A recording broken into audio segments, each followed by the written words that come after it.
All right, let's jump right into this explainer and discover how ancient monks meticulously documented human psychology long before the internet ever existed. Welcome, everyone. Today we're unpacking a fascinating piece of ancient literature that honestly feels surprisingly modern. We're looking at the Puggala Pannatti, a text from the Abhidhamma Pitaka, and we're going to see how it categorizes human behavior in a way that is incredibly structured, insightful, and, well, highly relatable. It sounds crazy, right? But thousands of years ago, scholars were literally already ranking spiritual goats and identifying toxic personalities.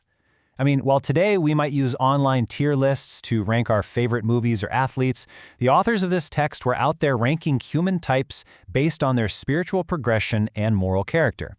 They were classifying the best of the best and entirely calling out the worst of the worst. Section 1. The Outlier Individuals Over Phenomena. To really get this, we have to look at the Puggala Pannatti, which is basically the rebel fourth treatise of the Abhidhamma Pitaka. It's a text that completely breaks the mold of the collection it belongs to. So check this out. This text completely breaks the rules. While the rest of the collection is super analytical, just obsessing over abstract concepts and phenomena known as dhammas, the Puggala Pannatti does something entirely different. It focuses squarely on Puggala, individuals. Instead of dry analysis, it uses this dynamic, question-and-answer catechetical style to deep dive into actual human types. It's practically ancient interactive learning. Section 2. The Rulebook. 6 Designations. Now, before we actually get to those spiritual rankings, we need to understand how these ancient scholars categorized everything. They didn't just throw names at a wall, they had a highly specific system. In this system, concepts are analyzed under 6 main designations. They broke things down into aggregates, spheres, elements, truths, and faculties. But for our purposes today, we're zooming straight in on number 6 right at the bottom, Puggala, the norm of human types. This is where the text hones in on people, who we are, how we act, and where we stand spiritually. Section 3. Matika and Nadisa, the league structure. Let's see how this actually builds into this really incredible numerical scaffolding, splitting the text into tables and explanatory chapters. Think of the Matika as essentially a massive table of contents. It groups these human types purely by the numbers. It starts with the group of singles, the Ekaka Matika, which identifies 50 distinct individual types. Then it moves up to pairs, triads, all the way up to groups of 10. This numerical matrix gives us the ultimate foundation for our ancient tier list. Section 4. The Spiritual Premier League. Now, the crucial point here is how the Eka Nidesa, that's the explanatory chapter for those singles, takes those 50 types and ranks them like a spiritual football pyramid. It is a total masterclass in tracking human progression. And this brilliantly lays out the spiritual ascent across multiple lifetimes. It maps the journey from a Sunday league beginner just trying to figure things out, all the way up to someone inexorably fixed on the path of liberation, steadily reducing the number of rebirths they need to achieve ultimate freedom. Let's actually break down who these players are. Right at the bottom of the pyramid, we've got the Purujana, basically the average Joe. This is your ordinary human being who's still completely weighed down by the 3 basic fetters of existence. They haven't broken the chains yet. They're literally just starting out on their spiritual journey. Moving up the tier list, we hit the Arya. These are the noble individuals. You can think of them as solid top-tier prospects making some serious strides. They've actually attained one of the 8 noble planes. They are officially in the upper leagues, actively working their way through the stages of enlightenment. Getting near the absolute pinnacle, we find the Sama Sambuddha. The text describes this individual as the fully enlightened one.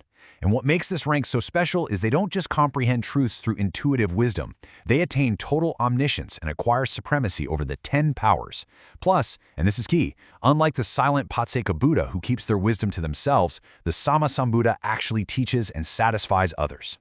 And then finally, we reach the absolute goat of this spiritual Premier League, the Arahat. We're talking about someone who has completely wiped out all 10 fetters with absolutely 0 residue. Personality belief, ill will, ignorance, actually scratch that, it's all 10 of them, fully eradicated.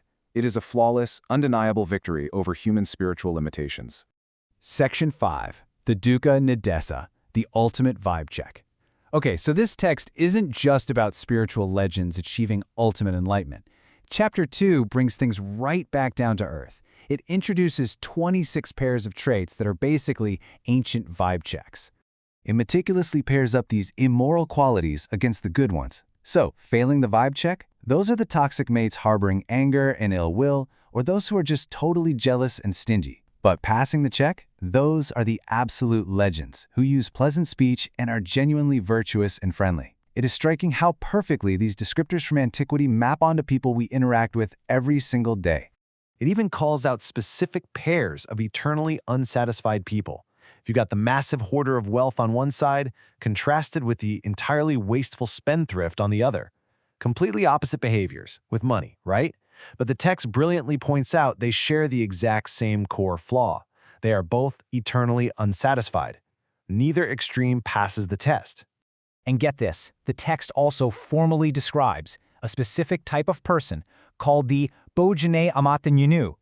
It describes someone who consumes food without prudence, just eating for sport and ignoring all limits. Basically, it's the ancient equivalent of ruining your diet with zero self-control at an all-you-can-eat buffet or a cheeky Nando's. The fact that this lack of self-control was categorized as a distinct human failing millennia ago is just fantastic. Section 6. Why this text matters today. So, wrapping up this explainer, why does a thousands of years old document mapping out personality traits actually matter to us right now? Why should we care about the Puggala Pannatti today? Well, as scholars point out, it's a foundational masterclass in lexicography and psychology. These meticulous definitions of character types, from the deeply toxic to the highly enlightened, really prove that the human urge to categorize ourselves, to figure out what makes us tick, and to upgrade our own mental software is completely timeless. We've always been doing this. So I'm going to leave you with this. Take a hard look in the mirror. Where do you currently rank on this ancient tier list? Are you still at the average Joe stage, or are you making strides? And most importantly, which of those 10 fetters, maybe it's ill will, ignorance, or just a total lack of self-control at dinner, is holding back your own spiritual progression? Definitely something to think about. Thanks for joining me on this explainer, and keep learning.